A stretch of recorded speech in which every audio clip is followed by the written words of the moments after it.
Yeah, I was wondering. I thought people might have gotten it out of their system here. Yeah. They thought that was different. Yeah. At least anyone who had anything negative to say. Oh, it's 6:10. Right. And when I forget, you're going to say, hey, tell them not to pick up the chairs. Okay? Why is there an extra seat here? There's an extra seat. For the I'm extra just gonna get rid person. of it.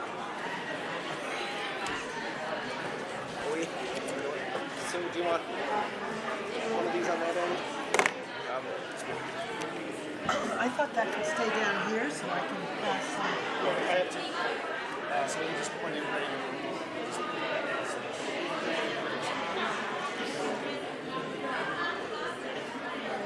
Got it. I'll leave it on this end of the table because.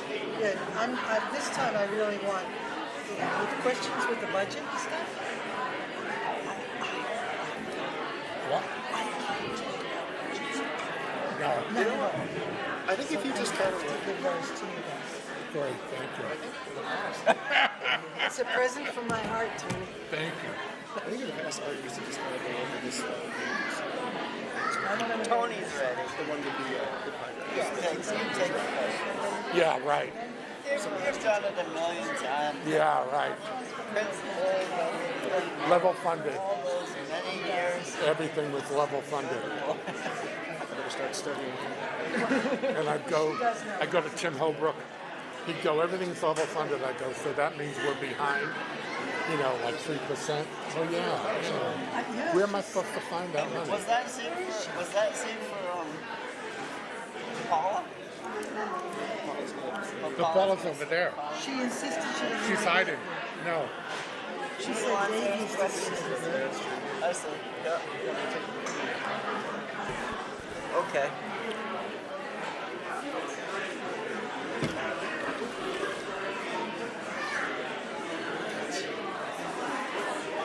Temperature did you have? I had 5 degrees at the house this morning. It wasn't any colder. Yeah. I had 3. Yeah. You know what's amazing for my house? I'm about 2 miles, maybe not even from the top of my house to Twitchell Hill, and it'll be like 5 or 6 degrees colder at the bottom of Twitchell Hill. Yeah, all this cold air falls in there. Yeah, those valleys are really tough. Yeah. That and where there's water. Yeah. So we have slope on 2 sides. Thank so you. stay cold. All right. Yeah. I feel very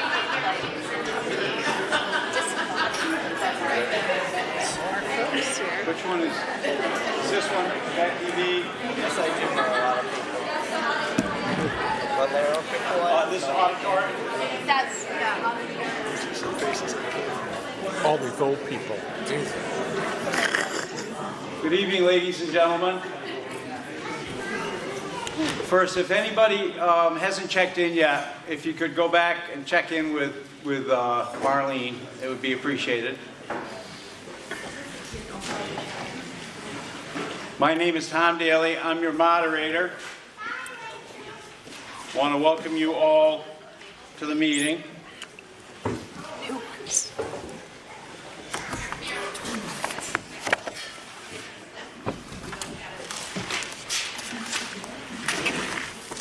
And if you would rise for the Pledge of Allegiance, please.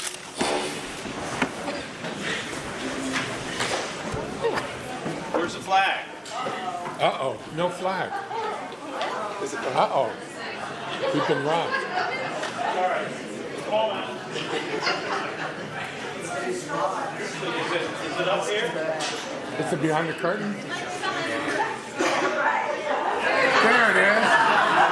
It's hiding. There we go. Solved. Sorry about that. Old Glory's flying nice and high. Yeah. I pledge allegiance To the flag of the United States of America and to the republic for which it stands, one nation, under God, indivisible, with liberty and Justice for all. Thank you. Please be seated.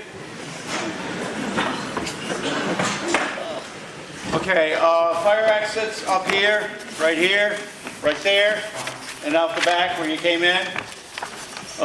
If there are any non-residents sitting out amongst, you can't vote. You can't speak or anything like that unless the assembly votes to allow you. And actually, I want to, one of the people that is going to give a very short report, and I'll make sure it's short, is our county senator, Seth Bongartz. But Seth is not a resident of the town of Shaftsbury, and I'm wondering if it would be the will of the assembly that he be allowed to speak when his time comes. Yes. You okay with that? Without a formal vote? Okay. And then I always say that the residents of the town who are sitting next to non-residents, it's upon you that if they start to speak or vote, something like that, that you give them a sharp elbow in the ribs, and that will make sure that they understand they're not supposed to talk. Okay. Quite often, in all the years of doing this, after the Pledge of Allegiance, I would ask for some kind of a moment of silence for various reasons and various things.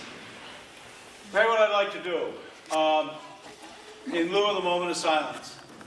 There are a lot of people that are responsible for keeping our town running the way that it runs. I believe it to be a model that many other towns can follow. It is at least as good as any other town in its administration. This is your select board. I'd also like to ask anybody that's out there that's a justice of the peace, that serves on a board, that advises, that works for the town, that works in our school here. I'd like to have you stand up for a round of applause. What have we got here? Come on, I know there are.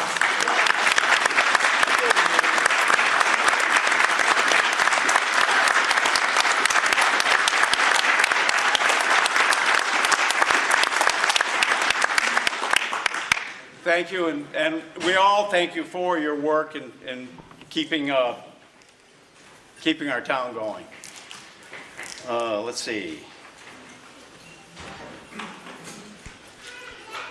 I need a motion to dispense with reading the warning. I make a motion, moderator Haley, that we waive the reading of the warning. How about a second? And before we vote on it, the reason that I would ask for it is the warning is in your town report, and it goes over 4 pages. I guarantee you, many of you will probably be asleep by the time I got done with it. So it's available for everybody to look at. So all those in favor of the motion to waive the reading, please signify by saying aye. Aye. Any opposed? The ayes have it. Okay.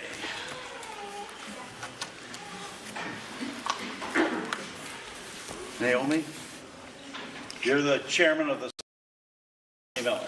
Could you introduce the board for me, please? Sure, Tom. Martha Cornwell, the vice chair. Tony Krulikowski, Brad Peacock, and Mike Chianowski. Thanks to all of you. Thank you. Thank you. Okay.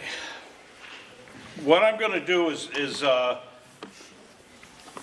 articles tonight are to hear the reports of the town officers, how much are we going to pay some folks, when do we collect taxes, what about the budget, and then the last article is to discuss any other non-binding business. The way that we do it is, and I know many of you know this, you've been here before, but I'll ask for a motion. I'll state the article, then I'll ask for a motion from the floor. I'll ask for a second, and once I have a motion and a second, then I'll open up the floor for discussion, debate, questions, things like that. You can amend. If you wish to change the article, you can amend it. That takes a second. If we get to a point where that happens, then we go backwards, we vote on the amendment. If that passes, we come back to the main article, and when you're ready to vote on that, we would vote on that. If something does not seem to be going the way that you want it to, or if you have questions on procedure or something like that, please raise your hand and question me. Sometimes I'm not real clear on what we're doing and how we should be doing it. I've been doing this for too many years, 38 years or 39 years, something like that, and I get rusty about a lot of things because, unlike the rest of you, I'm getting older. So what I'd like to do is, the first article is to hear the reports of the town officers and to take action thereon. Could I have a motion to that effect, please? And do I have a second? Okay, and I have a second. All right. I'm going to do something a little bit different. The town report has many pages of reports on various committees in town and the different town officers and such. There are some items that are of particular importance that we want to highlight. And so instead of the written reports, we're going to take a minute and get some verbal reports.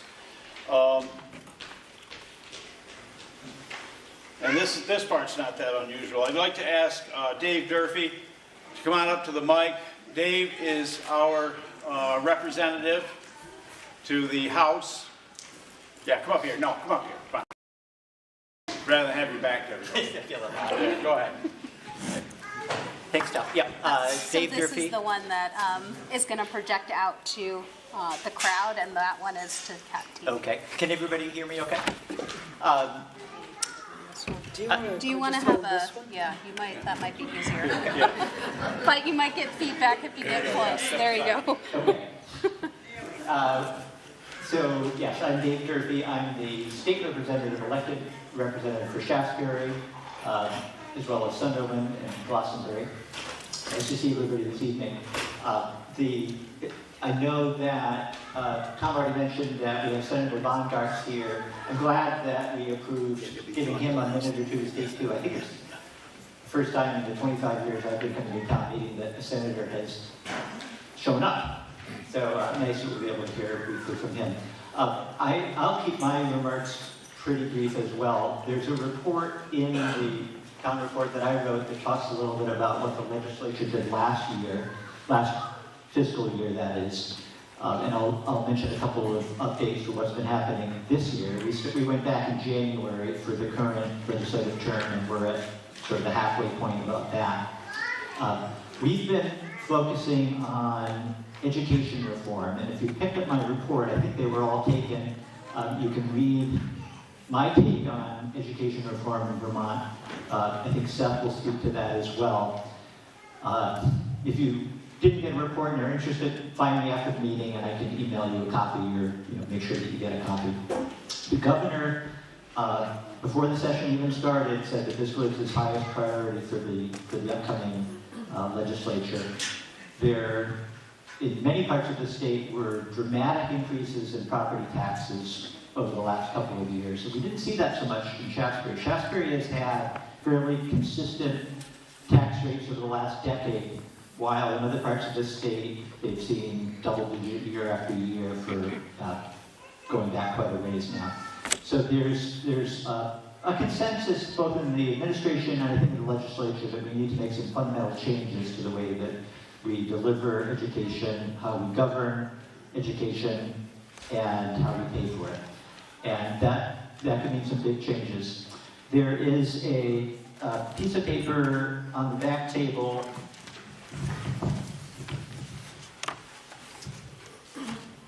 Well, I thought I had a copy of it. Yeah, you do. You got it there. Yep. It's in my I copy. mixed it up. Sorry. It looks like this. There's a QR code with a survey.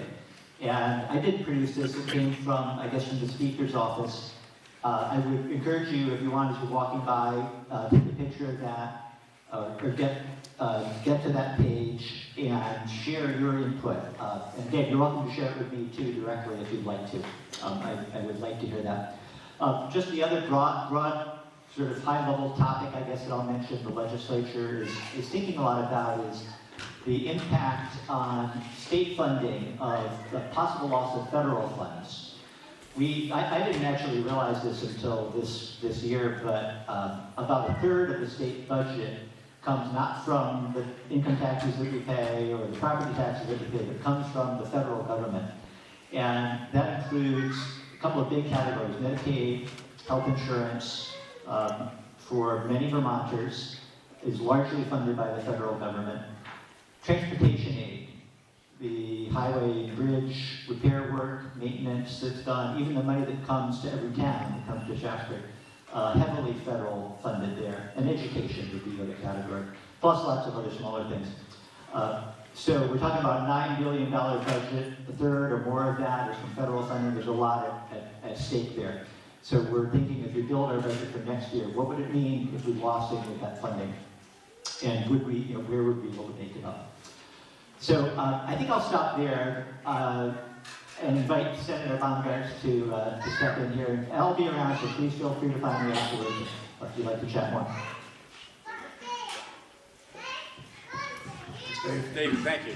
Thank you. Thanks everybody for allowing me to speak. It's nice to be here. When you're in the Senate, you serve on two committees. To just come closer to this because it's this is for cat TV. Okay, When you're so in you the have two microphones. When you're in the Senate, you serve on two committees. I serve on the Natural Resources Committee in the morning, my so-called morning committee, and in the afternoon, I chair the Senate Education Committee. Relevant position for this year, to which Dave alluded. What I want to say is that the governor's proposal has really behind it, two big concepts. One is to shrink the number or collapse the number of SUs and districts from 52 SUs and 119 districts to a lot smaller than that. In fact, he's proposed 5 districts. But that, by the way, is not going to happen. There's a lot of reasons that they're too big, they don't fit the landscape in Vermont. And the other is to shift from what I think everybody would agree is a pretty Byzantine funding formula that my guess is that nobody in this room, and I'm including myself, fully understands how it actually works. To something that's more understandable to Vermonters as they go in to vote and make their decisions. So switching to a foundation system that is effectively a per weighted pupil block grant back to the districts. And that's kind of the framework that we're working with. I think of the language and some of the things that the governor talked about, the secretary talked about, for instance, mandating class sizes and school sizes, I think that's not likely to happen. But we are looking at that big structure over the top. And what I want to say is that we're being very, very careful and deliberate. This is going to be a multi-year process. And I just want you to know that even though something pretty radical, and in some ways we have to be thinking that way on one level, but the other way we have to think is very carefully and not rushing, because the only thing worse than doing nothing is to get it wrong. So that's the mantra, and that's all I want to say for tonight. There's a lot of other things we could talk about, but Dave mentioned it, a couple of other big things. But thank you for having me. I'm going to leave, not because I'm not interested, but because I do have to go to another town meeting tonight. It's one of the jobs of being a state senator is to move around, so I have to be in Pennington in a few minutes. But I really, really appreciate getting to meet a number of you beforehand, your board, and I've known Tom for a long time, and to meet a lot of you tonight. And thank you again for letting me speak.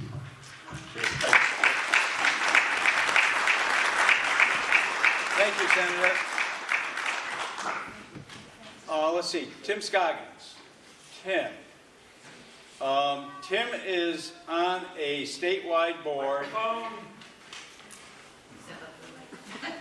Sorry. Tim is on a statewide board that has to do with making sure that we all have internet. And he's going to give us a report. Would you prefer this kind? I prefer not. Can everybody hear me? Okay. Okay. Yeah, I'm Tim Scoggins, and I am Shaftsbury's representative to the Southern Vermont Communication Unions District. And I'm wondering if anybody in the room besides me knows that we're a member of a communication union district. Anybody knew that? Yes. A handful of people. Well, that's good. That's good. Maybe more of you remember the pandemic. And you remember trying to work remotely without having internet service? That was a problem, and you may have noticed that that's not a problem anymore.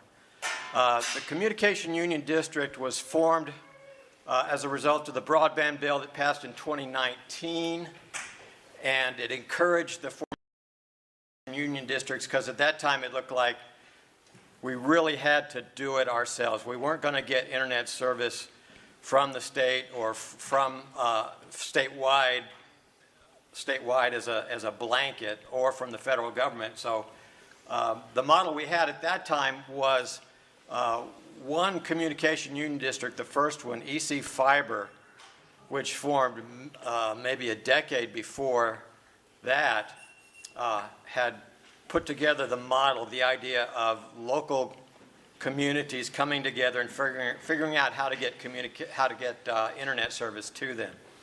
Well, based on that model and pushing that model, the 2019 bill encouraged areas all across the state to do that. And we did that here. We started up a communication union district in 2019, not in time to finish the job for the pandemic, so we all kind of suffered through that. But we did charge ahead, and the Southern Vermont Communication District went on to be the first one to achieve universal coverage, meaning everybody in our area now has internet. And we did that through a public-private partnership with Consolidated Communications. Now, that's not the model that all the CUDs are following, but that's the one that we thought made sense for us, and it did get us down the road a lot quicker.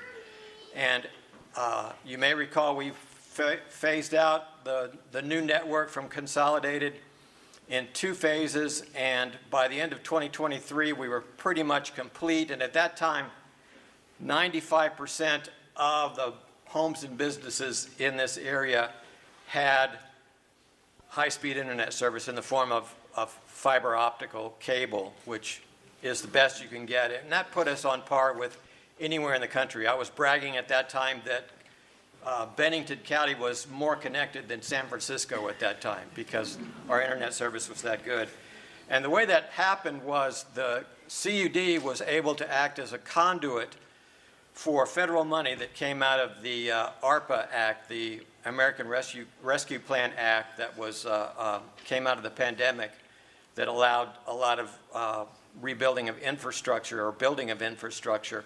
So we were able to act as a conduit for that money to Consolidated Communications and allow them to run fiber optic cable to places that didn't make sense for them to run it from a business point of view and achieve universal coverage. And so we did that. That's the kind of the history. The recent update that I wanted to draw your attention to is that the CUD is now an entity that owns a network, because that money that we funneled through the Consolidated, they did not want to own the network. So the communication district owns those parts of the network that were funded by that. We're in a 20-year agreement with Consolidated to operate that network for us, but it requires that there be a CUD around for 20 years to do that. And one of the recent accomplishments of the Southern Vermont CUD was a sustainability plan that guarantees the CUD's viability in terms of governance and finances through 2037.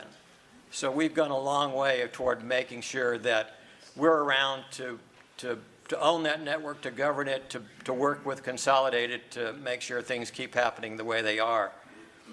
The thing to note about that is, as I said, not every CUD that's working on this problem is doing it the way we did it. A lot of them are starting their own companies, essentially, and building networks themselves. In our area, it made more sense to partner with Consolidated in that regard.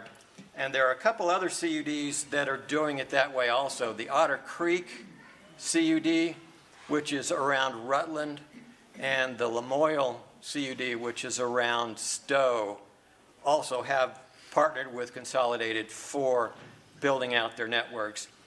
And in order to guarantee that collectively we are around to manage these networks into the future, the three of us have essentially put together a joint sustainability plan, and it uses some of the leftover ARPA money to fund the CUDs for the next couple of years, and then we were able to strike an agreement with Consolidated to get them to help fund just administration of the CUD for the next 10 years after that through 2037. So our plan is solid, we're in place, and the three CUDs are looking at how that's all going to work, and it may come to a point, one thing that's being considered is that the three CUDs might merge into one, because as time goes by, there's less and less governance that really has to happen. We just have to be around, be responsible for the network, communicate with Consolidated, and that sort of thing. So at some point, there could be a merger of the three CUDs. It may not be. It may just be that we share resources. And and we're kind of doing that now when we have to do things like a single federal audit, which is a special kind of audit. We're kind of working together to line that up and maybe find somebody that can do it for all three CUDs at the time. So that's what I wanted to draw your attention to. Was the fact that there is a CUD and it is functioning and it is in a position to be governing the network that it built well into the future. Thank you, Tim.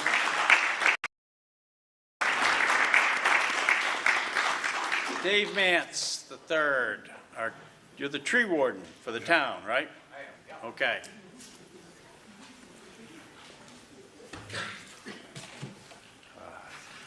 Thanks, Tom, and thanks for giving me a few minutes to just talk about the emerald ash borer. You've all dutifully read your report, and I'm sure you've all been paying attention to this insect, but I came with some pictures tonight. We can put them up to just kind of reinforce what we're in for.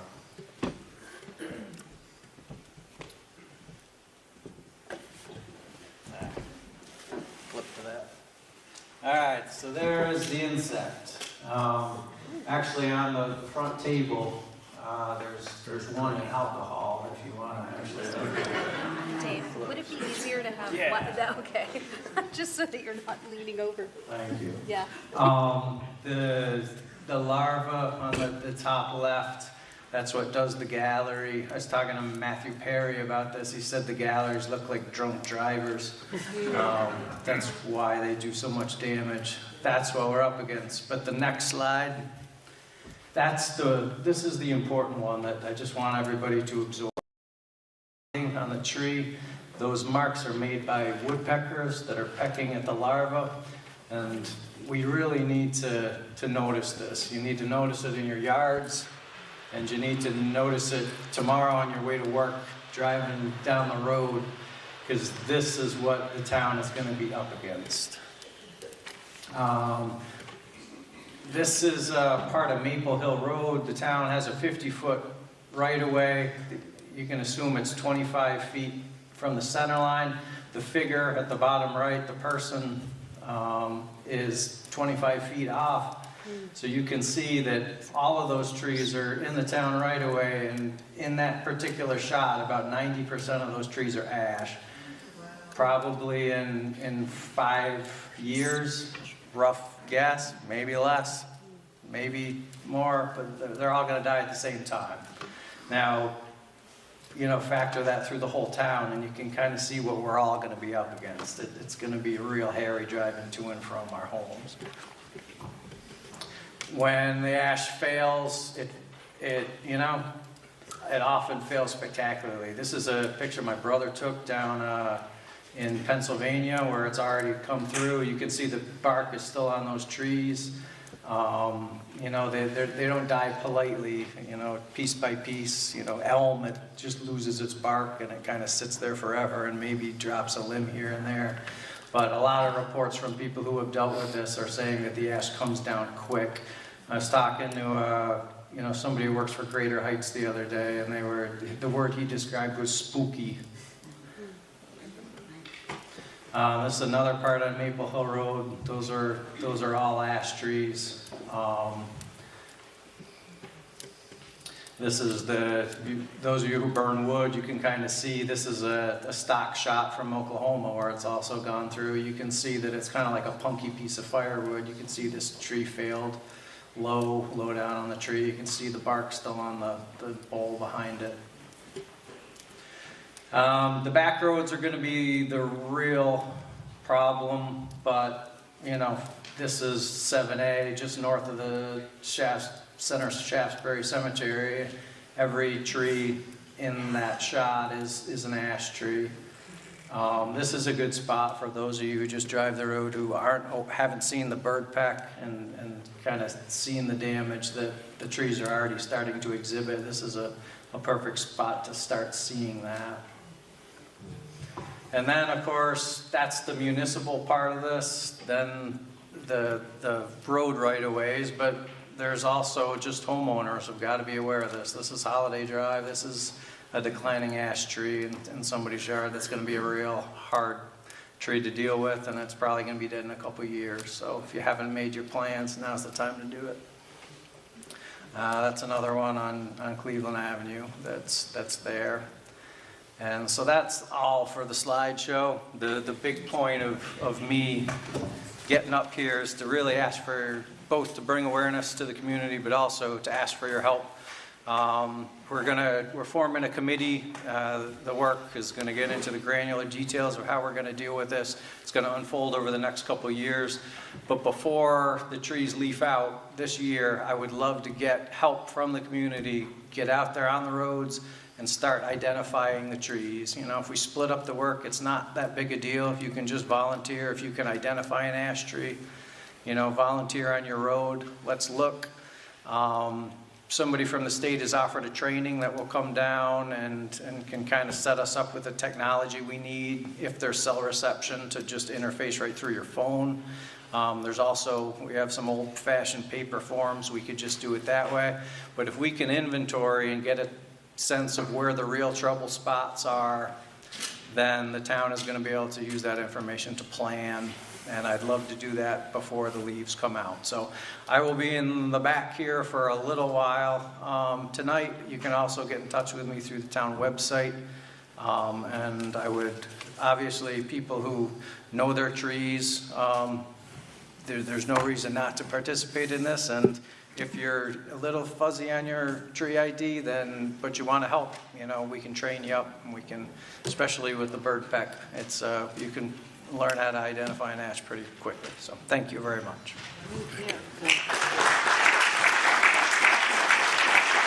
Thank you, Dave. Thanks very much. Okay, the chair of the Planning Commission would like to have a few moments. Nancy Burns, you come on up.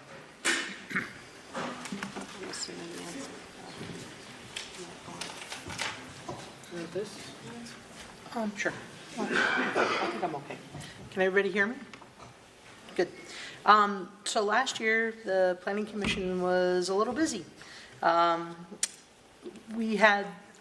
would like to make comment about the departures that we had and welcome the people that came to the Planning Commission.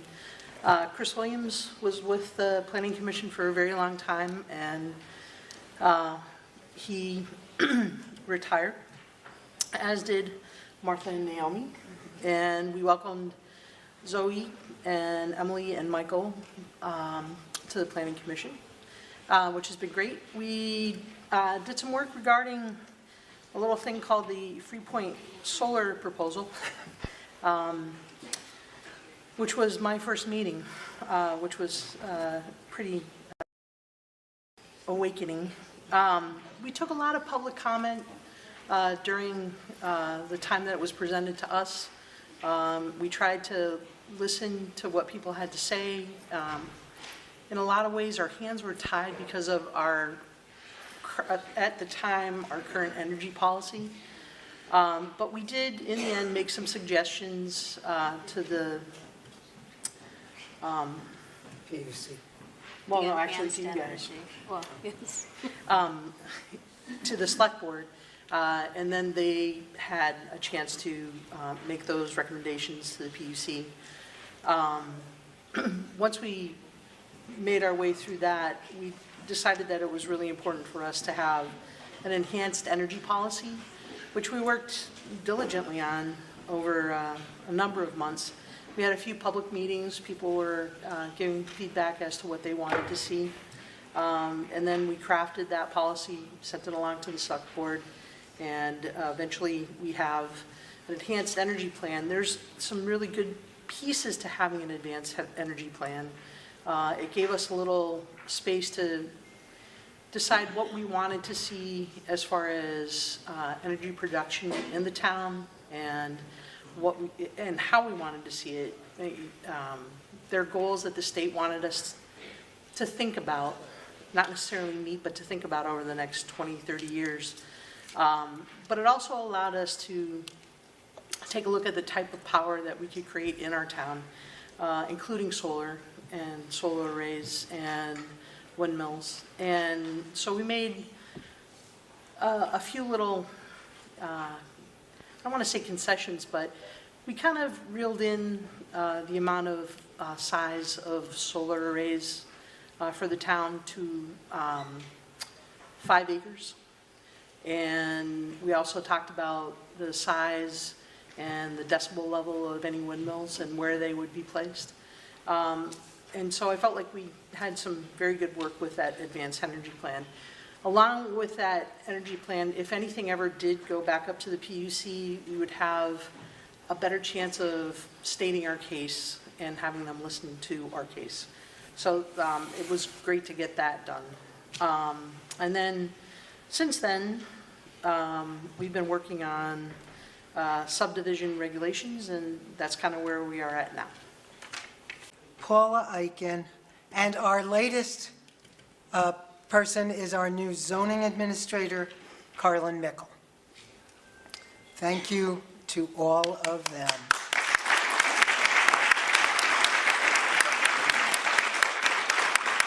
I also want to thank, with sadness, Martha Cornwell for her 3 stupendous, transformative, energetic, brilliant years serving on our planning.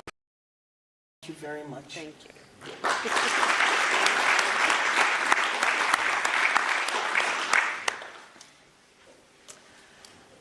This has been a really busy year for the select board, so bear with me. I'm just going to try to summarize as quickly as I can, making sense. As Art Whitman noted a year ago here, we began the spring, really the late winter of '24 with David Kiernan's retirement. And that was kind of traumatic for the town. It was sudden. And then we found Paula Eichen, who came on board, as it turned out, at the beginning of May. Her presence has been absolutely wonderful, grounding.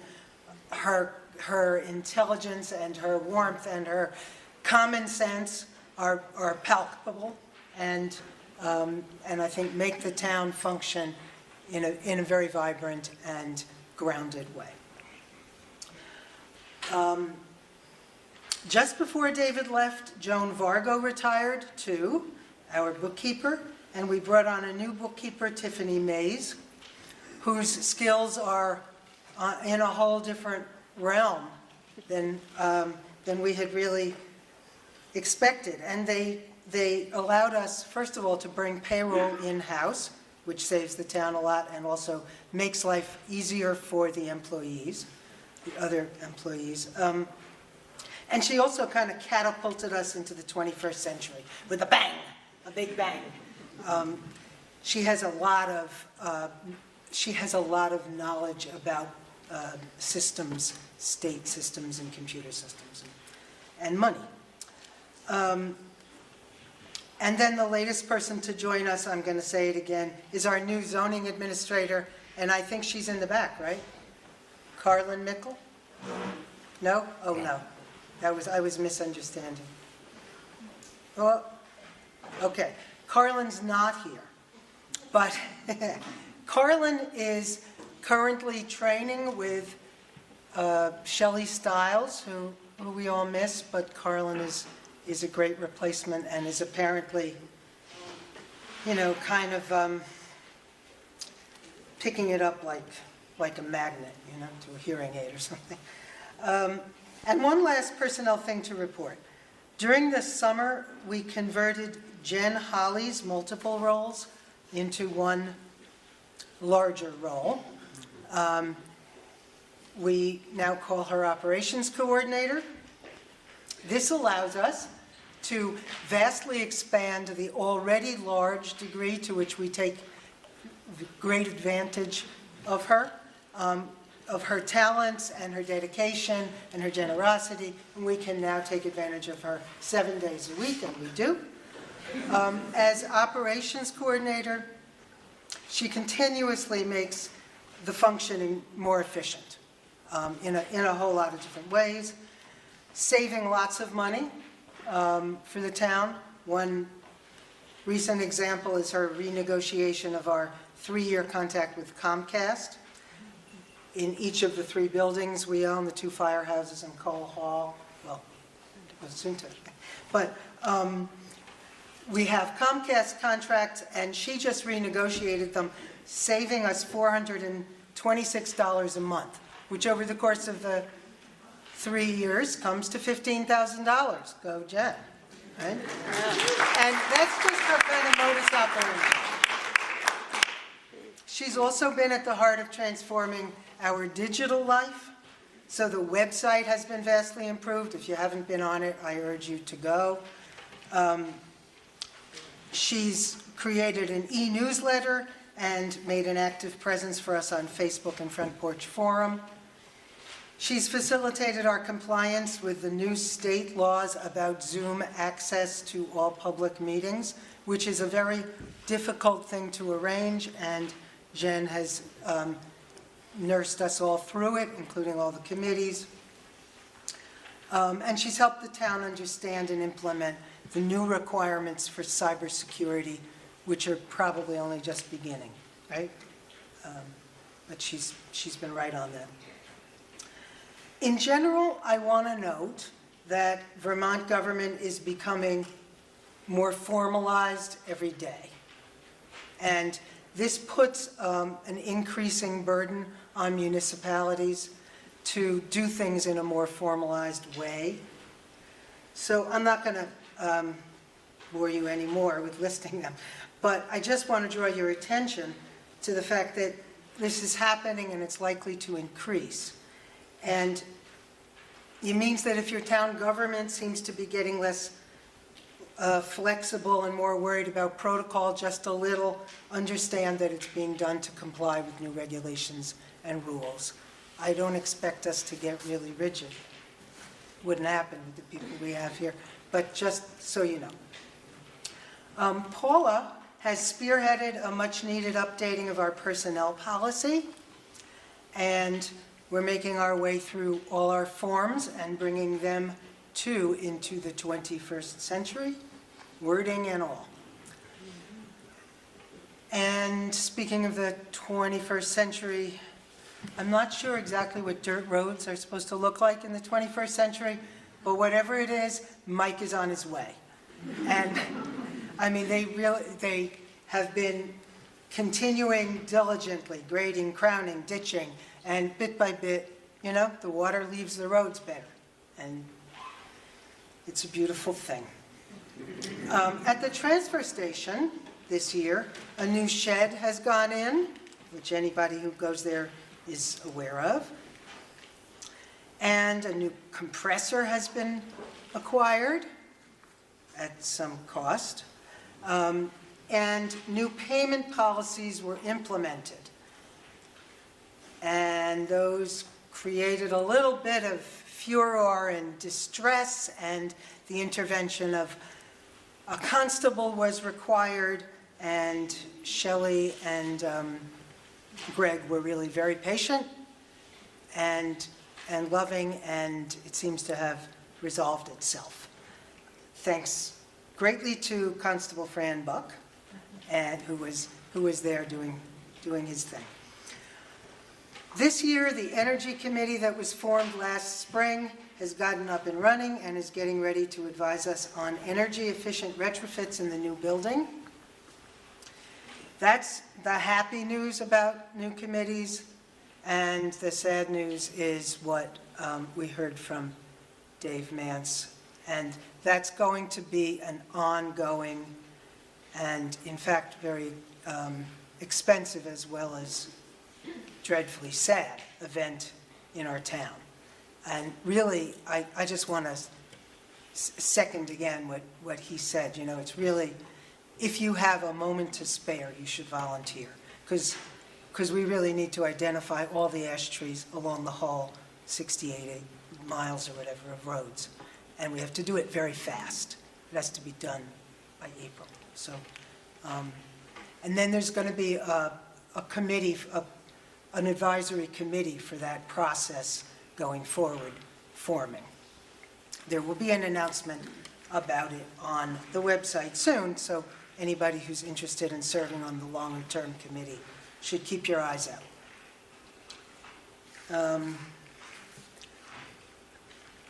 In December, we joined a lot of other towns around the state and the country in saving the remains of our American Rescue Plan, ARPA money, to get a little time to decide where and how to commit the money before it disappeared back to the government of Washington. And then this past Friday at 1 p.m., we closed on the building at 677 Route 7A. And congratulations.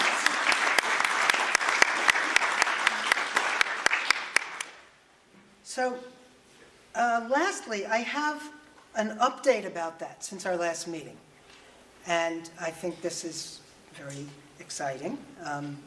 It's still something that the select board needs a chance to meet and take a formal vote on, because we haven't had a chance to have a meeting since we learned this. But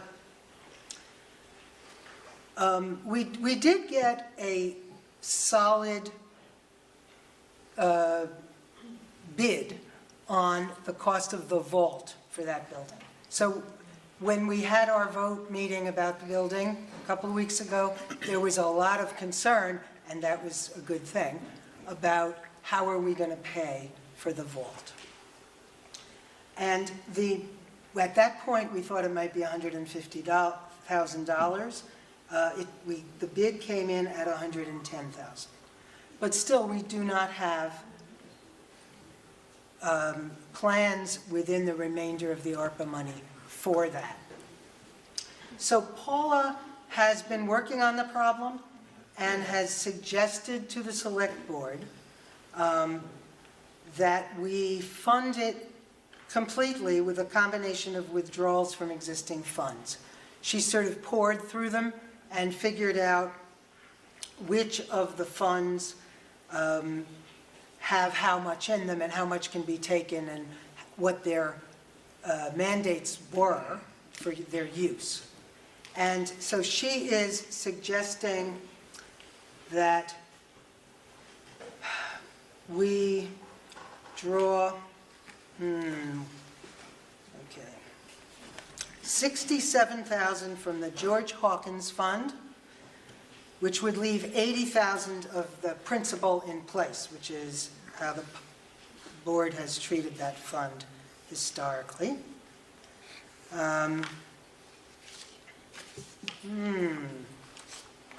Lost my place here.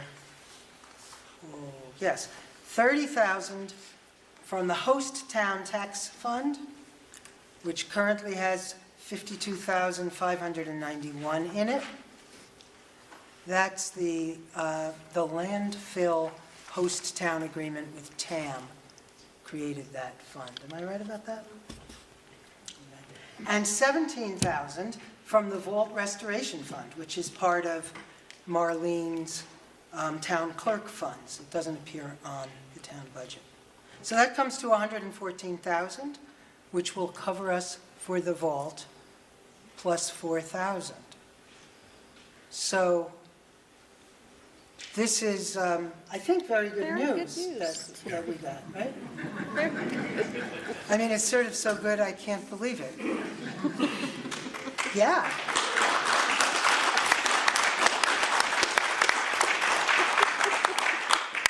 Okay, and that's our year to date. Thanks. Okay, four was the first article. Let's hear the reports of the town officers and take action thereon. You've got the verbal reports that we just had, as well as in here, the bulk of this, the bulk of your town report has the reports, written reports from the other key committees and personnel. It's always a question whether or not we need to vote on it. The authorities are split on whether you need to vote on hearing the reports and taking action thereon. And the action thereon would be, I guess, that we just accept them, approve of them. You ready to vote on that? Yep. All those in favor of hearing the reports of the town officers and taking action thereon signify by saying aye. Aye. Any opposed? The ayes have it. Next article. To determine, A, shall select board members each receive an annual stipend of $1,000. B, shall the board of auditors be paid a wage at the rate of $15 per hour. C, shall the first and second constable be paid a wage at the rate of $15 per hour. I would entertain a motion. Do I have a second? Okay. Any questions or discussion? You ready to vote? All those in favor of select board members each receiving an annual stipend of $1,000, the board of auditors being paid a wage at the rate of $15 an hour, and the first and second constable paid a wage at the rate of $15 an hour, please signify by saying aye. Aye. Any opposed? The ayes have it. So ordered. Okay, next one. Shall the town authorize collection of taxes on real or personal property by its treasurer, which are due in hand on or before Monday, November 10th at 5 p.m., or likewise postmarked no later than November 10th? I'd entertain a motion to that effect. So moved. And how about a second? Okay. Any questions? This is a fairly routine article that we do. Simply saying that taxes have got to be in hand or postmarked, in hand by 5 p.m. on the 10th or postmarked on November 10th. Any questions about that? All in favor, please signify by saying aye. Aye. Any opposed? The ayes have it. So ordered. Now one of the main reasons that we're all here is the next article.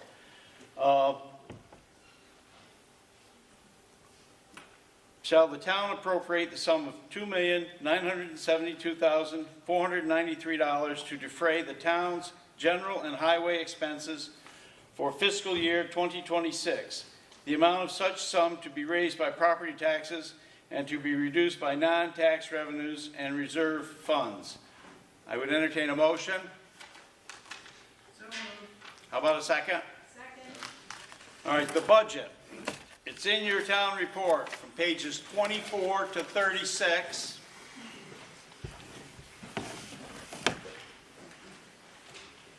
You want to make that? Yeah. Okay. I want to recognize Naomi, board chair, to make a short presentation on that. Very short. You got a slide, Jen?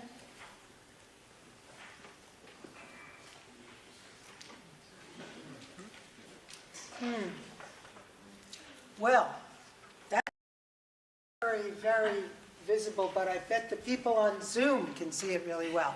And on Cat. Here we go. Okay, great. So the total of $2,903,841 is up 5.8% since last year. A lot of that is due to the fact that the DPW, which you can see is 43% of the budget, just a little more than it was a percent of the budget last year, that is up 3%. What's also, and we can go back to the DPW budget in a moment, but what's also driving the increase this year is a number of other things. So we are maintaining the increase in sheriff's hours, which we implemented last year, because a lot of people have been wanting us to do that. The cost of sheriff time is going up by 10%, but we're maintaining the hours. We have suggested giving a 5% increase in salary to all the municipal employees and officials who get paid by the town. That just about almost covers cost of living increase, and we think it's really fair and necessary. And then the health insurance premiums, I think it's no surprise to anybody probably, have gone way up. If we had stayed with Blue Cross, which we did not, the health insurance premiums would have gone up 24%. We switched instead to MVP, which has a very comparable program. By that, we're managing to only have a 10% increase, only. So those are the kind of highlights of the budget. You all have it in your book, so I know we can discuss it at length if you would like. If we could do the second slide just about the DPW.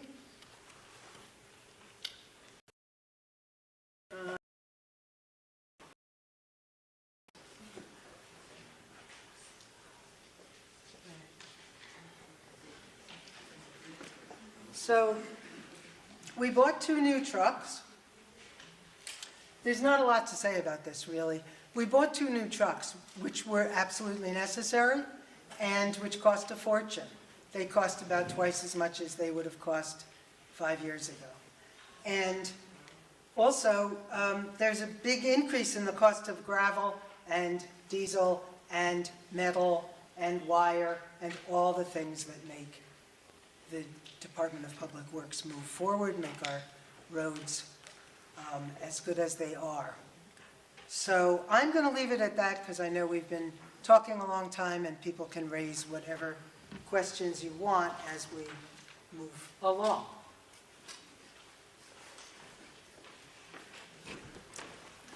Okay, so what's on the floor is our annual budget of $2,972,493. Do you have some questions or comments, concerns? Karen, could you come up to that mic? Yeah. I just have a quick question. You're being asked for $2,972,493, but when I look in the budget on page 35, it's looking like the total number is $2,903,841. So why, that's a $68,652 difference between what we're being asked to vote on and what I see in the budget. So maybe I'm missing something. Oh, goodness.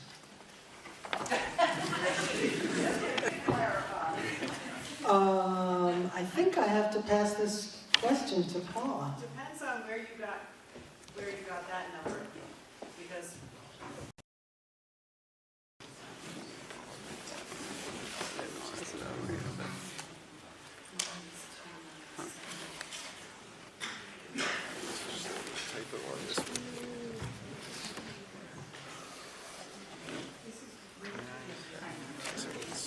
Where did Karen get this?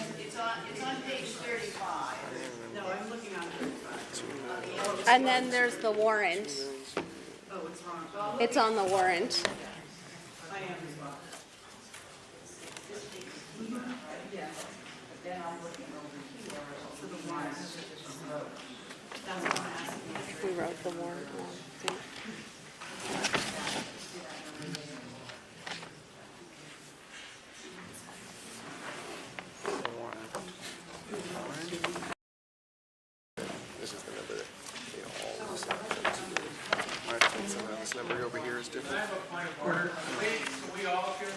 Yes, I'm sorry, I meant to be holding the mic where people could hear.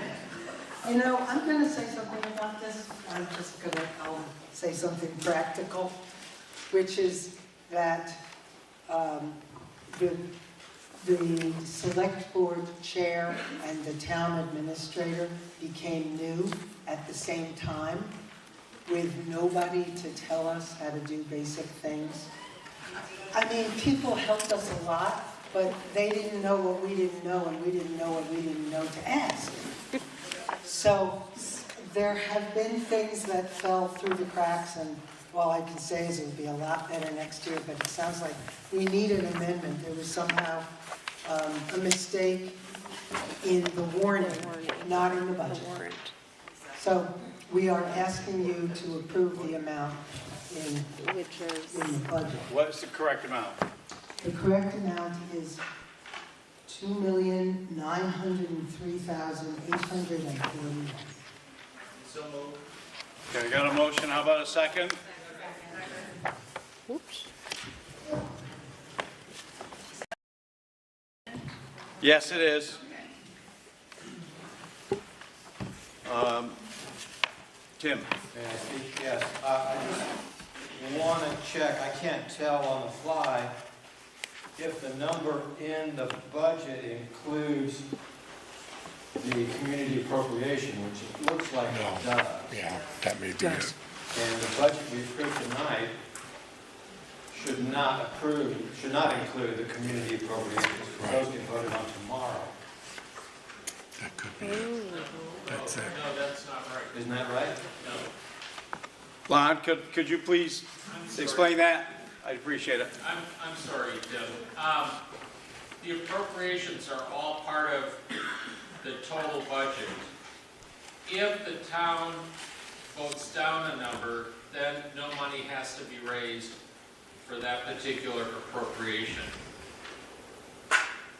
So we have to raise enough revenue to meet all the appropriations, because they're going to be paid with tax dollars.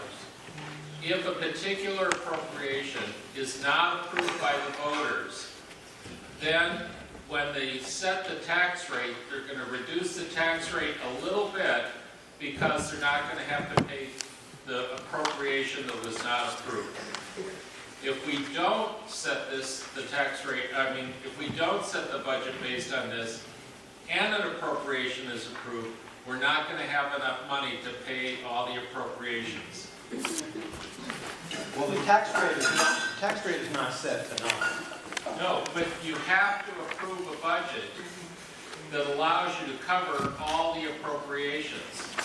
And you will adjust the tax rate if any appropriation is not approved. It gets adjusted downward. I think that's one way of doing it. I don't think that's the way we agreed that we should do it back when I was on the board. That you approve the budget That was for in addition to. the amount less the appropriation, and then whatever appropriations got added. It matters how this board did. No.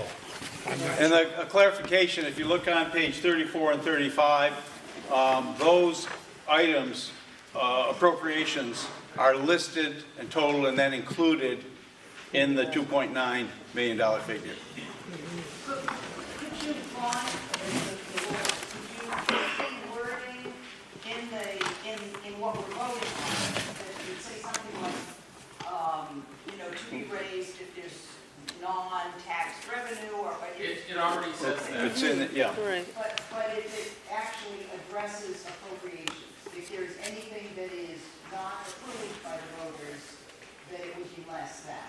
We don't need that, because the warning already says that this is the amount we're going to spend, maximum. And the tax rate will be the difference between the revenues and what's needed to meet the obligations. If an appropriation is not approved, it's no longer an obligation that has to be met. The warning says that this amount that we're voting on tonight is for town general and highway expenses. And I believe that community appropriations are a separate amount that is voted on tomorrow, and added to that, those numbers are combined to set the tax rate. We can do it either way, but That's not how this budget has been presented and proposed in the town report.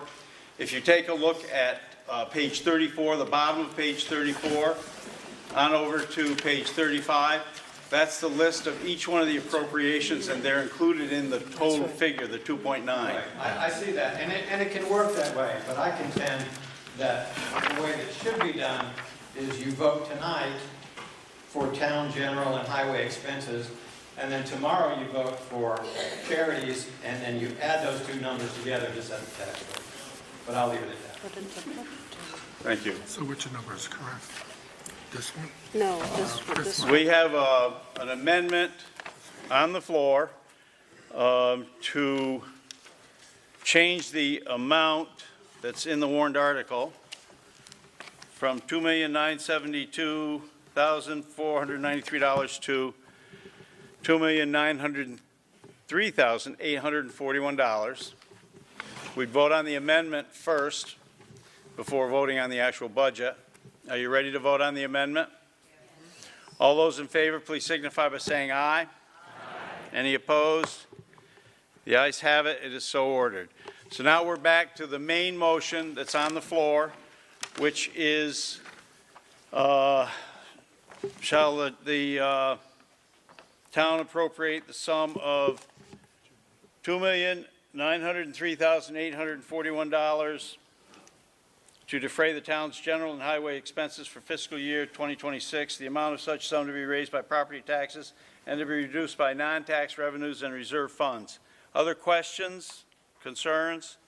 Well, if we vote for, I'm a little confused. Yep. We voted for the amendment, Yes. which is reducing that amount. So now you're asking us to vote on that big amount again. Oh, did I say that? I apologize. No, I didn't. I said, I called it voted on the amendment. Yeah, we Yeah. voted the amendment Yep. up. So the main motion has been amended to the new number.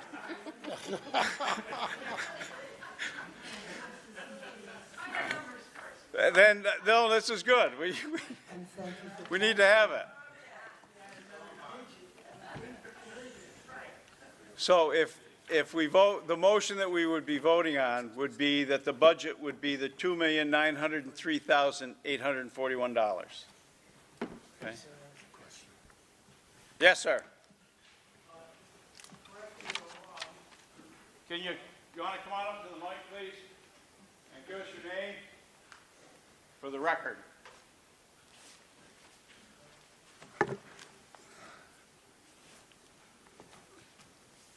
I'm Mike Biddy, and it seems to me that if we vote to authorize, collect the taxes for that smaller number, and then we vote for more appropriations tomorrow by Australian ballot, we're not authorizing the tax collectors to collect that.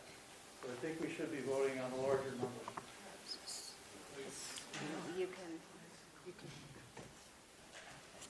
So Michael, the number that we had put out, that we just amended, the $2,903,841, includes all of those community appropriations, so there won't be an issue like what you just said. The smaller number that I just said includes all of those community appropriations. Whether or not they get voted up or down tomorrow will be a thing for the town's people, but the number is included, all of the obligations that we will have to run our town expenses and highway expenses in that number. Was the original number a mistake? The original number that it was published in the warrant is a mistake. It might have been a previous number that maybe, we worked very hard to keep this budget to 5.6% increase. And there were many, many working documents that happened over many, many weeks of trying to keep the numbers as low as possible. And you've seen some of the other towns' budgets and how high they went this year because costs, as our chair has said, have gone up significantly. And so it's the real work of many folks in our town that have kind of worked financial magic to create this kind of 5.6% increase, and the number that is kind of the bottom line that we're talking about. Yes, sir.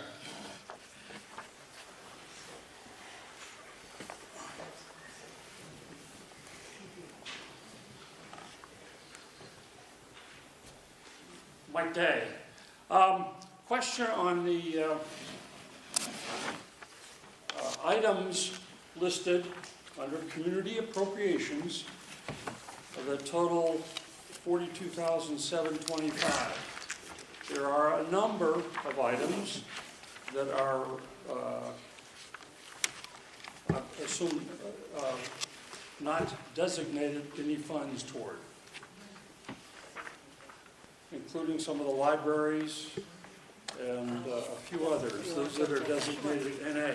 So one of the What was the reasoning behind all of that? changes that we created with our board this year was to move all of our funding for all 3 town libraries that we support here in Shaftsbury to line items in the budget, because we feel that libraries are a really important part of our civic community, and they provide services that are needed by all of our community. Similar to how our rescue squads are run, we support 2 rescue squads. So in this budget, we have, just like a few years ago, we had moved the rescue squads out of community appropriations, we've also moved the libraries out of those things, just in case they ever got voted down.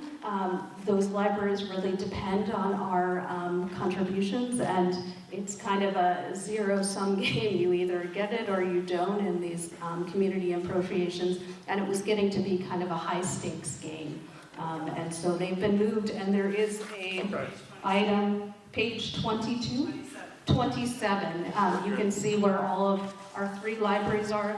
The other community appropriations that have NA, every year we send out a letter to all of the kind of nonprofits, giving them an opportunity to send in a letter, to publish something in our town report, and to offer what they would like to ask the voters of Shaftsbury to have. And sometimes those organizations either fold into others and or they don't respond to our request, and so therefore they're written as NA for whatever year you're looking at. Thank you. Thank you. I had a question over here. Yep. Hi, Neil. I had that very same question, and I want to thank you so much for continuing to support the libraries, because I'm from Shaftsbury, but I'm on the board of the Martha Canfield Library in Arlington. And I just want to thank you because I was just having a heart attack. Sorry, I didn't mean that.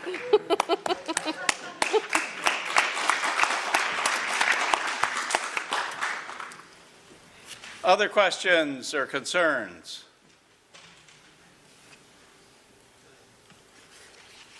Your Honor? Well, I'm too big to get up there.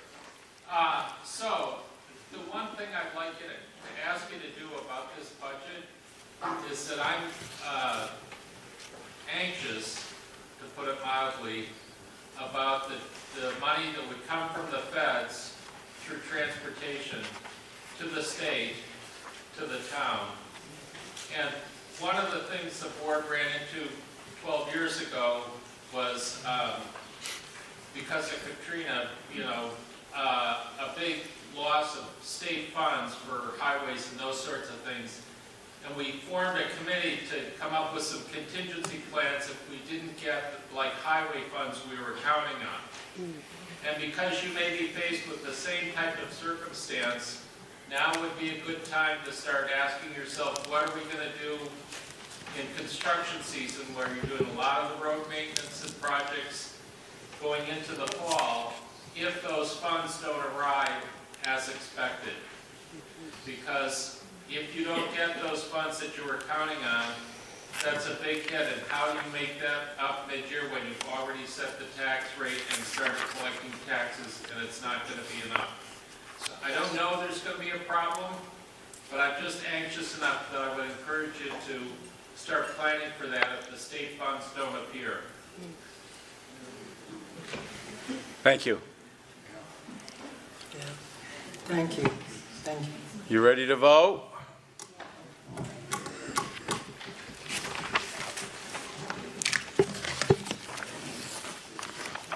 The article is, shall the town appropriate the sum of $2,903,841 to defray the town's general and highway expenses for fiscal year 2026, the amount of such sum to be raised by property taxes and to be reduced by non-tax revenues and reserve funds. All those in favor, please signify by saying aye. Aye. Are there any opposed? The ayes have it, and it is so ordered. The next article is our traditional non-binding other business as may legally come before this meeting. It's mainly informational, can't take any binding action. Any votes, if we took any, would be advisory. I know that there were some folks that wanted to speak on their appropriations tomorrow. I didn't write your names down. Let's take you first, please. Can I stand facing the other way? Can I use your microphone, Katie? And just maybe stand close enough to that other microphone just so that it can pick up for CAT TV. Can everybody hear me? My name is Karen Rose, and I live in Shaftsbury, and I run Monty's House Wildlife Rehab right on 7A. This would be the time of part of the program where I tell you to look at page 66 in your annual report. We are listed there, but erroneously the numbers from last year were published in this year's report. I like to think that they thought I did such a great job last year, they published it again. But there are printouts at the table that give you the updated numbers for 2024 if you want to insert them in and have the appropriate data. Before I get going, I want to thank everybody. Last year was our first year on the ballot for appropriations, and you kind folks all voted to give my little rehab $1,000 in support, so I want to thank you first and foremost for that. We're on the ballot again this year for the same thing. For those who didn't get the report last year or may not know about me, I've been licensed for wildlife rehab since 2018. My original permit is for non-rabies vector small mammals, so I take in all the little guys, squirrels, bunnies, woodchucks, lots of opossums, and the largest I go up to is porcupine. And the thing that I stood here last year that I said I was going to do in 24 is to get licensed, federally permitted for songbirds. And in March of 24, I did just that. So those are, we have lots of categories for birds, but I only take in the little guys, the songbirds, because the mammals keep me busy, and I've been adding the songbirds. If you look at the numbers, if you picked up your sheet, you will see that my intake incident numbers almost doubled last year. From 23, I had 73 intake incidents, and in 24, I had 142, which means that 142 times folks came to my house, because I run it out of my house, and delivered critters to me. And within each intake incident, there's usually more than one critter. And the release numbers for 2024, obviously with 142 intake incidents and all those critters, anytime any critter comes into the rehab, they're already in a compromised state, whether they're orphaned, not having their mom, or they're injured either by caught by domestic animal, another wild animal, or a victim of the road. They are in a compromised state, so a lot of times, many of them don't make it. But the release numbers for 24 are listed on this sheet. You can take a peek at those. The 20, 24, 25 overwinters that I currently have with me at the time of the writing.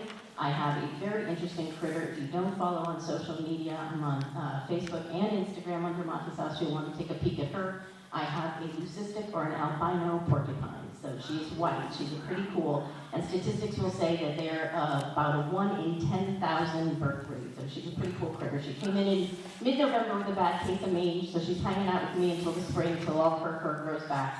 I had 2 opossums at the time of the writing. I have 3 now. And then I have overwintering an American tree sparrow and a male cardinal, along with my non-releasable neurological Monty's House mouse ambassador. He's a little deer mouse who got caught by a family dog dog released, got caught by the same family cat, released, and lived to tell the tale. So he walks around like a bit of a drunken sailor at night through his cage, so he's hanging out with me. The other thing I did in 2024, which may seem like a very pedestrian accomplishment, we put a sink in the rehab room, which has been fantastic.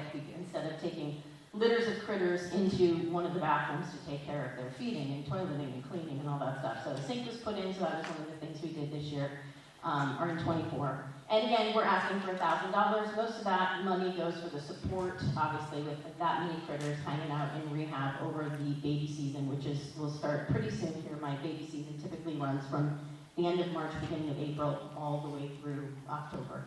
The $1,000 we ask for is to offset a lot of the food, because they are expensive, those little buggers, when they get going, between the mealworms for the birds now and all the fresh fruits and vegetables for the rest of the crew.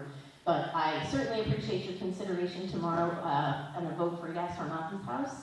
And again, check us out on social media. You'll get to see some cool critters. Thank you.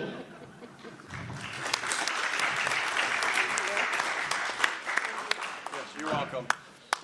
Yes, come on up, sir. Do you want that one too? This is so much easier. And you need to stay kind of But, close yeah, to one of those mics.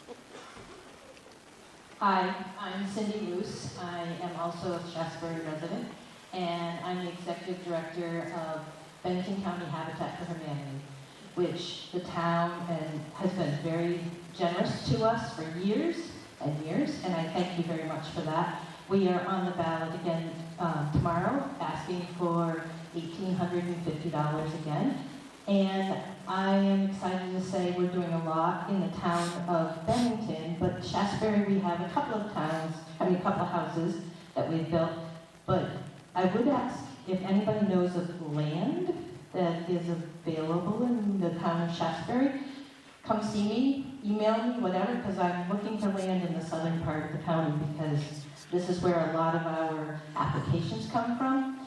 We sent out about 120 some odd applications last year and had 8 families who actually submitted and qualified. And out of those 8 families, 7 wanted to be in the southern part, Bennington, because that's where we had land. But if we had land in Shaftsbury, I'm sure they would have considered it. So we are always looking for land. I've committed all of the land that we have in the town of Bennington at the moment to partner families. So out of those 8 qualified families, we selected 4, which is twice as many as we usually do, because we realize we need to be part of the solution. We can't do it all, but we're trying to make more of an impact on that housing crisis. So always looking for land. So anybody has any ideas, please see me. And I encourage you to join us and volunteer, because in the town of Shaftsbury, we have about 15 of us that volunteer either out in the building site, which currently our building sites are on Greenview Drive in Bennington, which is in the Jefferson Heights area. So we have 4 houses we're doing there, and 1 up on Crestwood we'll be doing. Then we'll be going back up to Manchester to Jennifer Lane to build one as well. Always looking for volunteers, always welcome. You can also join us at the Restore. If you haven't been to our Restore, I highly suggest you go to our Restore. It's a cool store.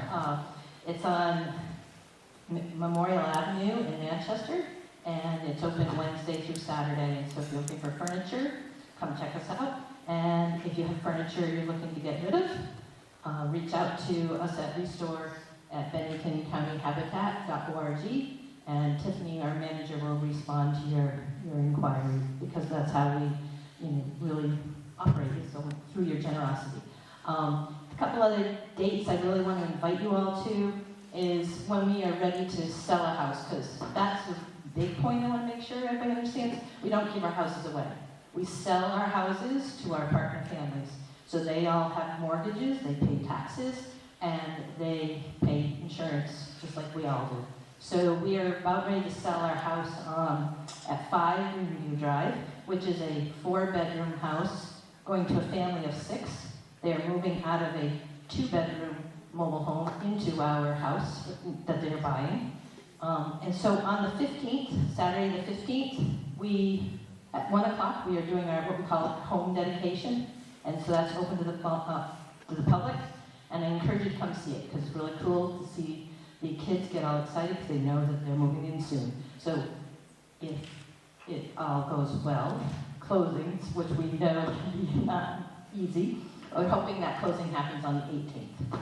And then also, we are doing one of our big fundraisers that we do is a model home competition, and that's open to all of the kids and students that live in Bennington County, or they go to school in Bennington County. And so that's on March 22nd. It's going to be held at the Hildene Lincoln Hall. They are helping sponsor us, which is awesome. It's a gorgeous place. Come to see the space. It's really cool. But if you know of any students who are kind of interested in, building models of homes or sustainability, or might be interested in winning a $1,000 prize, have them check us out at Bennington County Habitat.org, and it's right there on the top of our website. It's different age groups, kindergarten to 4th, 5th to 8th, and then the high school, 11 to 12. So I encourage you to help us spread that word. And also, if you want to come join us and check out what the kids are doing, the event is on the 22nd from 1 to 4, so it's a Saturday, again, at the Hildene. And so I thank you for listening and letting me share, and I thank you all for considering to vote for us tomorrow with the appropriations. Thank you very much.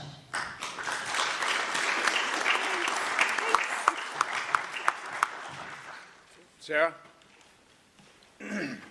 I feel like you should all just hand it off to the next Right, person. yeah. I feel like that would make it easier. Yeah. Do a baton pass. Hi everybody, my name is Sarah Wilson and I am a resident of Shaftsbury, Vermont. I'm here today to talk on behalf of the Bennington Free Clinic. Don't let the name fool you, it also serves members of Shaftsbury. First, I want to thank all of you out there in the crowd that have volunteered for the Bennington Free Clinic. Last year we had over 300 visits. About 20 of those were from Shaftsbury residents. We want to thank you for your appropriation last year of $1,000. We are asking for the same this year. For those of you unfamiliar with the Bennington Free Clinic, it is a fully volunteer physician, nurses, and health professionals site at Depot Street in Bennington. And there are free health services for anyone who comes in.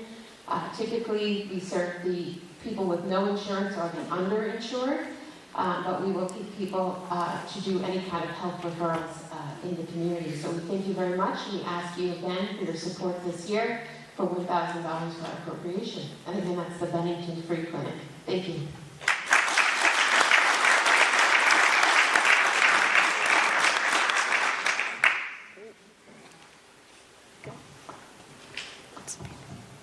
Thank you.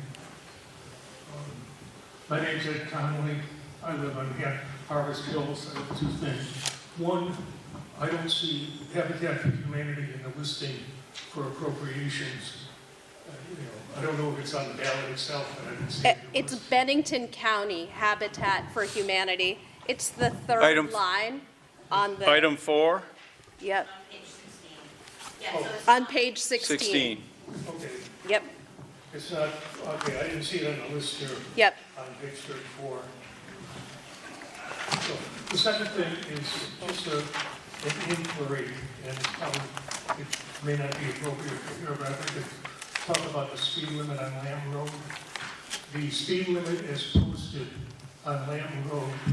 Eastbound is 35 and westbound is 25. I'm just wondering if the select board intended on two different speed limits. Oh, I see. Yeah. It's not in the budget. We intended to confuse people on Lamb Road. I'm so glad we managed to do it.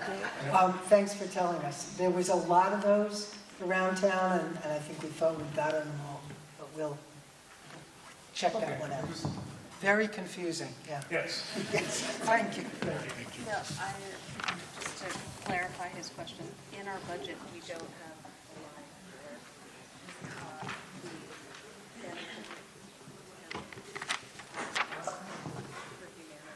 for budget might be off. Just to clarify that, because it's not listed. She's got the mic. We're just taking a. Yeah, hold on for just a minute. Hang on 1 second. We've got one more clarification. Because I understand what the gentleman just was talking about here. And so can you go down the list and just make sure that I am correct? You're right. It is not listed. Okay. So our The budget. point that he Sir, just, you are correct. For now. We need to amend. I the need, budget. what we have to do is, we need a motion to reconsider the vote on the budget, the purpose of which would be to make another correction. As was just pointed out, the Habitat for Humanity is not included in that, The budget. in that $2,903,841. So just to Sorry, straighten it folks. out, if you so desire, I would entertain a motion to reconsider. That means we'll go backwards. We can do that because we haven't adjourned our meeting yet. Motion to reconsider the budget article. Okay, I have a motion. How about a second? I've got a second. All those in favor of reconsideration to reopen the budget, please signify by saying aye. Aye. Any opposed? The ayes have it. So let's go back. I'm just looking to make sure that there aren't any others. If we have just a minute, because we're going to check Make sure off there's some of the nothing other else ones. that Sure, didn't while make we- it across. Yeah.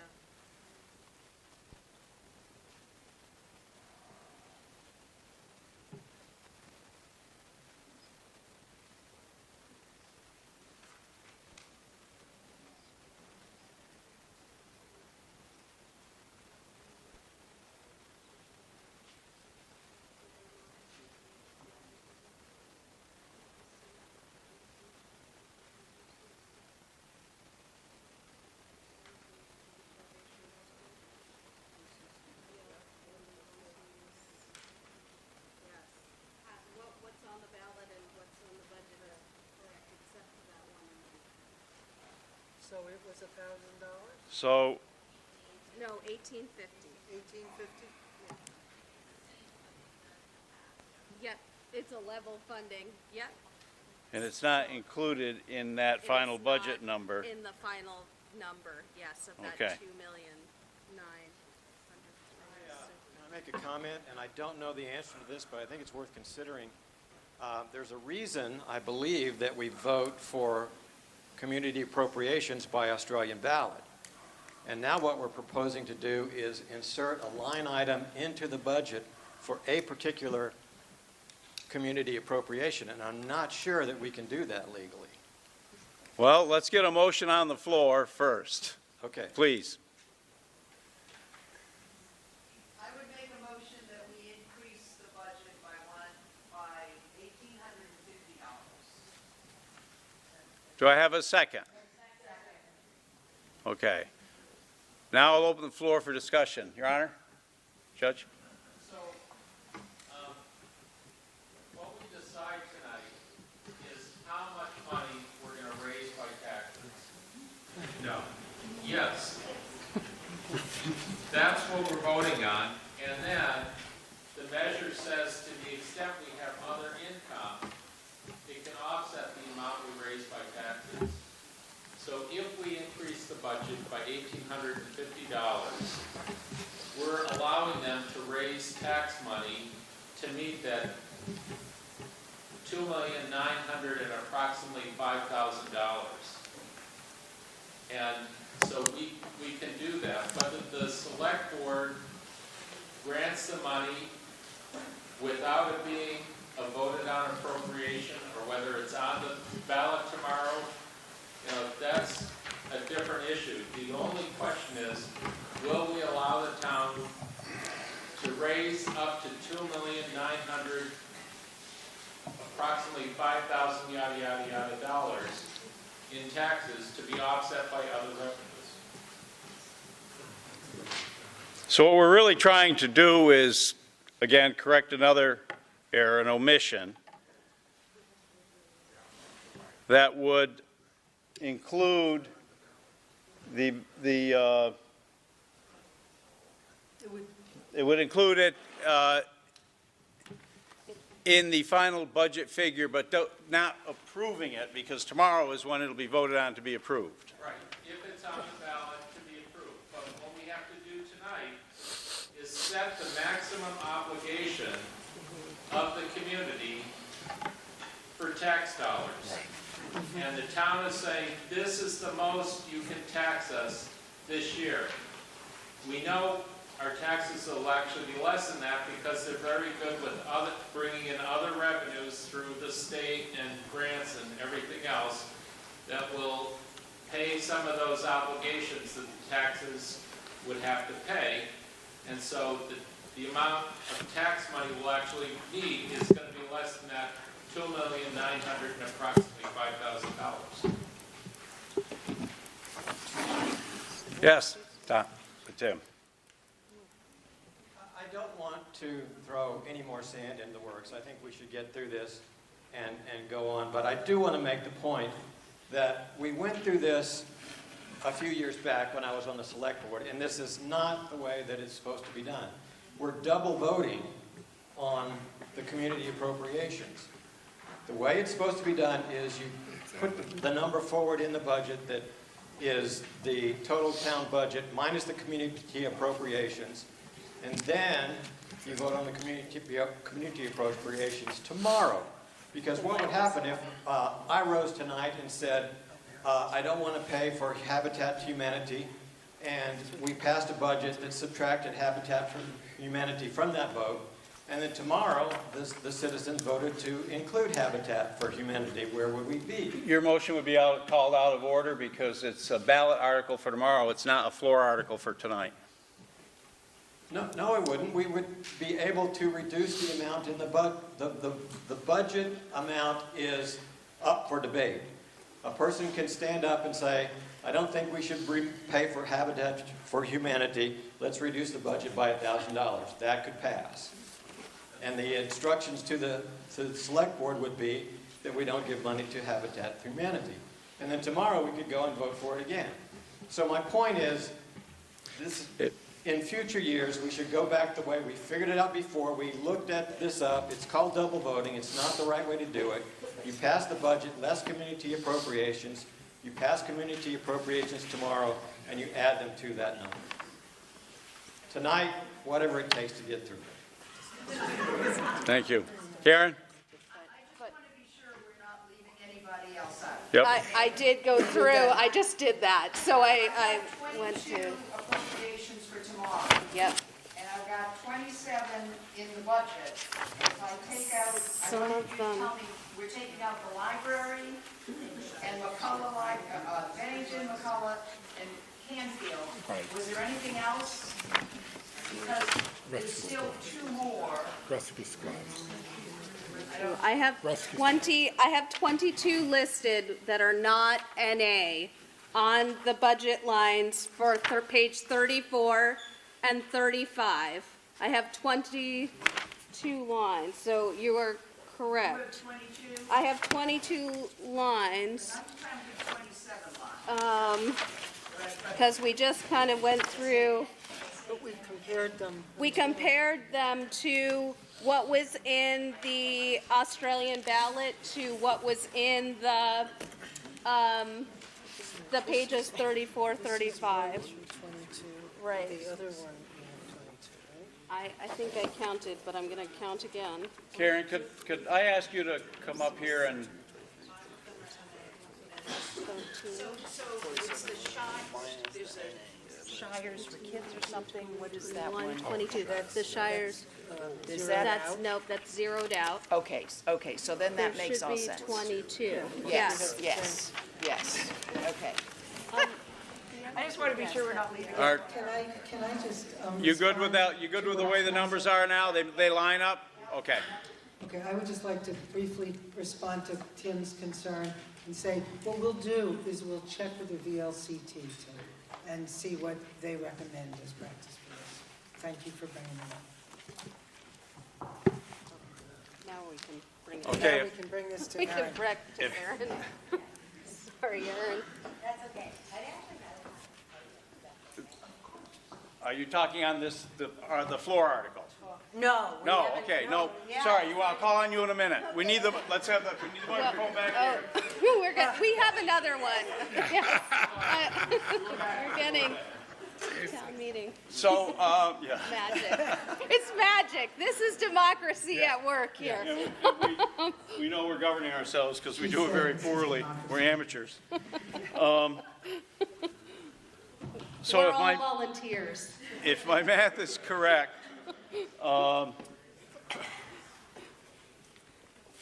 motion that's on the floor would be, shall the town appropriate the sum of, That's the math. If you did it yep, correct. $2,905,691 to defray the town's general and highway expenses for fiscal year 2026, the amount of such sum to be raised by property taxes and to be reduced by non-tax revenues and reserve funds.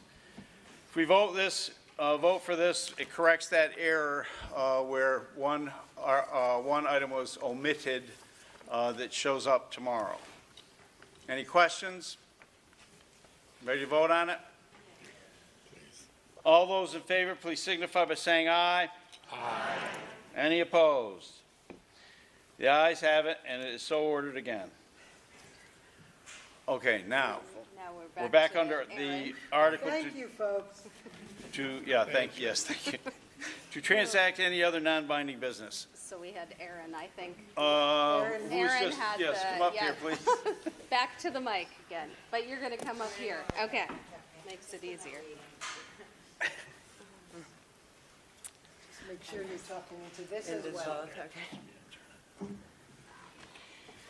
Okay, so I haven't given a speech in a long time, I'm a little nervous, but good evening. My name is Erin Labovitz, and I'm a very content resident of Shaftsbury for about 3.5 years now.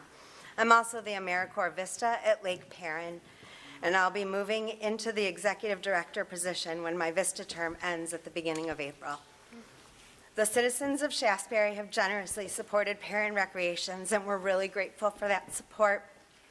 I'm here tonight to share with you some information about the long road of healing, repair, change, and improvement that we are on at Lake Perrin. As you may know, June Cooper, a 9-year-old camp at the lake, drowned on July 19th. This tragedy has had a profound effect on those connected with the lake and our wider community. This, however, pales in comparison to the devastating impact that it had on the Cooper family and their friends. Our hearts go out to them each and every day, and we're very, very deeply sorry for this terrible accident. We're committed to doing everything in our power to try and make amends to them and to work to repair our trust with our larger community. Although we've expressed apologies and condolences privately, we haven't made any public statements since our initial acknowledgement of this accident. We've remained quiet out of an abundance of concern to avoid any impact or perceived impact on the formal investigations by the Bennington Police Department, the Division of Children and Families, with which we cooperated fully and actively. These investigations were lengthy and took a great deal of time. And for your information, the Bennington Police Department and the Division of Children and Family Services have not provided copies of the report to Lake Perrin, as there are many juveniles involved, and there were also no charges brought against Lake Perrin, and DCF did not issue any findings against Lake Perrin. In addition, out of respect for the Cooper family, we did not want the work we are doing here to impact the difficult and delicate processes that are ongoing legally. We felt it was better to work quietly behind the scenes than to appear in any way to be trying to minimize the harm of this tragedy or influence any of these processes. That said, after addressing the immediate needs of the lake, of those at the lake on July 19th, our campers, our families, staff, and the community members, we've been taking time to assess our processes, identifying areas for improvement in health, safety, and emergency management policies and programs. Part of this process of evaluation is understanding to the best of our ability what happened that day and to make sure that such an incident doesn't happen again. Although none of the investigations resulted in any finding of fault, we know that we must make changes. To that end, we wanted to share with you a list of some of the work that we're in process of completing and plan to implement. While we've always taken safety very seriously in the past, we know that these improvements will help us to continue to create a safer environment. In recent months, we've engaged with safety professionals from the community, which include trained waterfront and boating safety experts, fire and general safety professionals, park managers, and accessibility advisors. This Safety Advisory Council has been instrumental in guiding us through our safety review.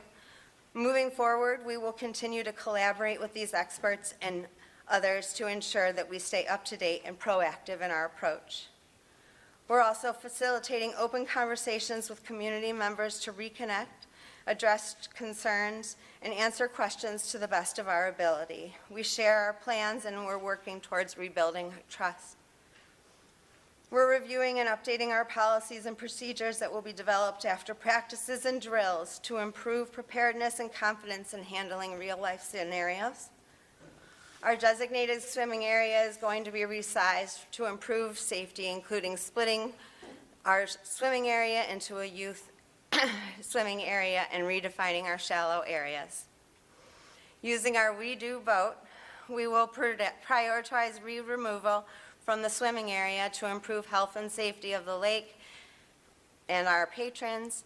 Further, we will continue to remove weeds from the rest of the lake to improve the health of the lake and the safety of our boaters and people fishing and swimming. We'll continue to review and update our emergency action plan to ensure clarity and effectiveness based on recommendations from our Safety Advisory Council. We're also participating in Red Cross trainings, are working towards being certified to conduct trainings locally. Our goal is to certify 3 individuals as American Red Cross trainers for staff and for the community. All waterfront staff will be certified lifeguards with natural water training. Our lifeguard training will be ongoing while staff is at the lake. Our director will be an ARC trainer certified in lifeguard management by the American Red Cross, which I've already completed, and I've already completed the paddleboard safety course from the American Canoe Association. All of our staff will be CPR and first aid certified, as well as receive training in waterfront paddle sport safety through precision paddling in the ACA. We're pausing our camp programming. We'll use this time to conduct comprehensive evaluations, continue research, and collaborate with experts and advisors.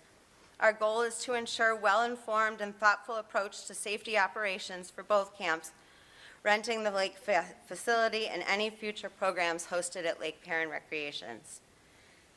If you're interested in attending one of our future listening sessions or to stay informed about what's happening at the lake, I'll have a sign-up sheet in the back, and you can come up to me after the meeting. Or you can always email me at aaron@lakeperrinvt.org. Or you can always find me at Lake Perrin, because I'm there a lot. So thank you so much for your generosity, and I hope that you continue to support us as we move forward. Thank you.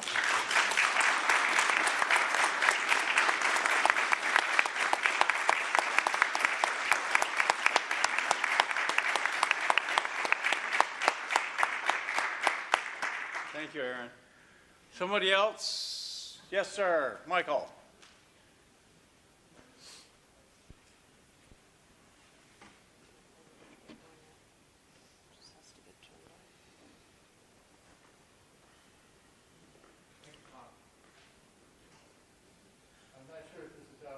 You just have to turn it on. It's a switch on the side. There you go. I'm not sure if this is out of order, but I want to offer a proposed resolution with the sense of the gathering here in regards to the international and national tragedy occurring. Can I speak to citizens about that? Yes, no binding action, but other business. It breaks my heart to see what's happening in the Middle East. Our tax dollars that we're supporting a genocide of the Palestinian people. And I just want to propose a resolution a sense of the gathered citizens of our community. The resolution is, it's the sense of the gathered citizens of Shaftsbury, Vermont at our town floor meeting this March 3rd, 2025, that all supply and/or funding by the U.S. government of weapons and military and logistical assistance to the regime of Israel must cease as long as Israel is engaged in the genocide of the Palestinian people, especially in the Palestinian rightful homeland. That's it.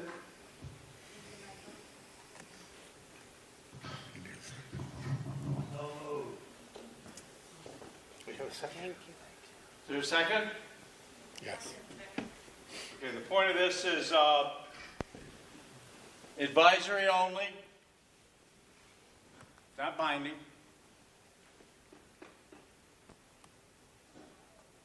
All those in favor of that advisory motion signify by saying aye.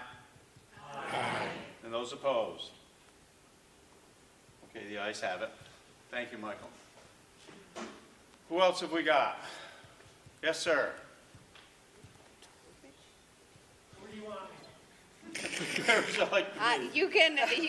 You can move, or you can, I don't know, whichever you'd like, or that, whatever is easiest for you. Here you go, it's on.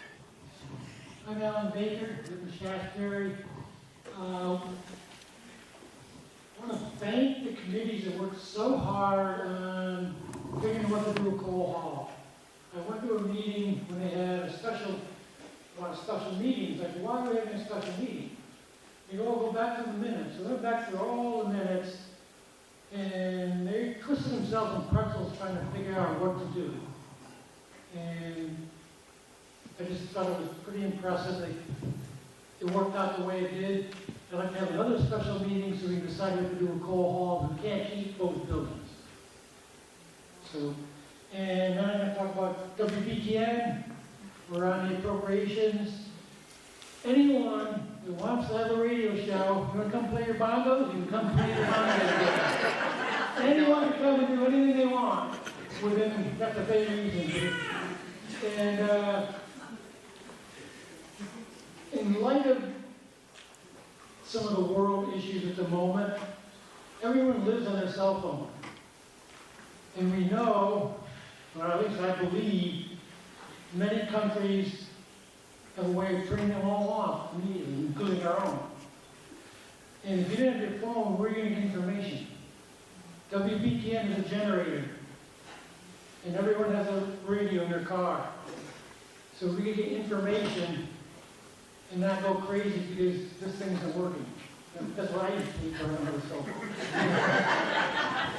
So,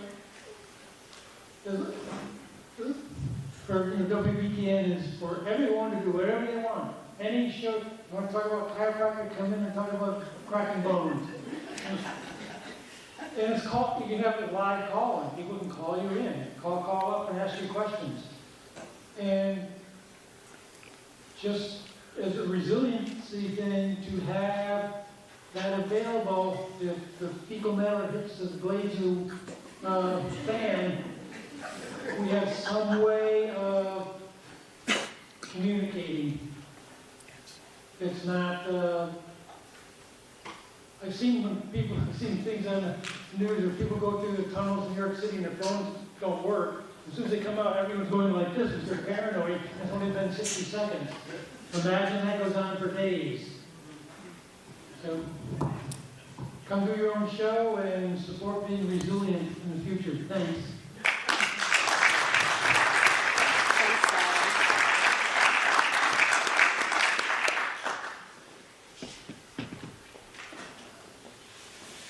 Now's your chance, your opportunity.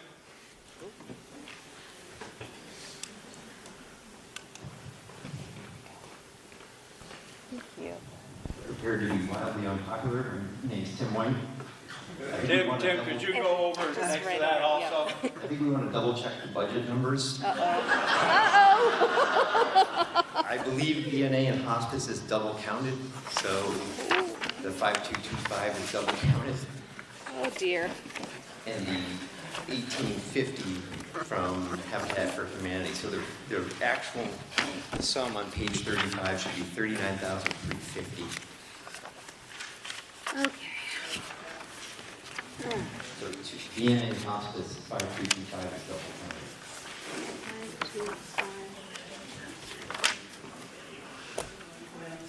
It's Bennington VNA, and then Bennington VNA, VNA Hospice of SBS. Page 34 has it. It's under two different names. It's under Bennington Area VNA, and then on page 35, VNA and Hospice VHC, both under for $5,225. Good Lord. This inconvenience brought to you by Shaftsbury Elementary School math teachers.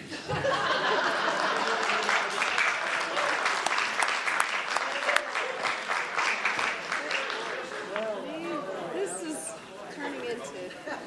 Okay, we're going to repeat that same exercise. Wait, we gotta do the math first. We're going to do some math while I'm yakking about which way direction we're going to go. We can do this. If we had closed the meeting, we wouldn't be able to reconsider. So it would have been very interesting what would happen.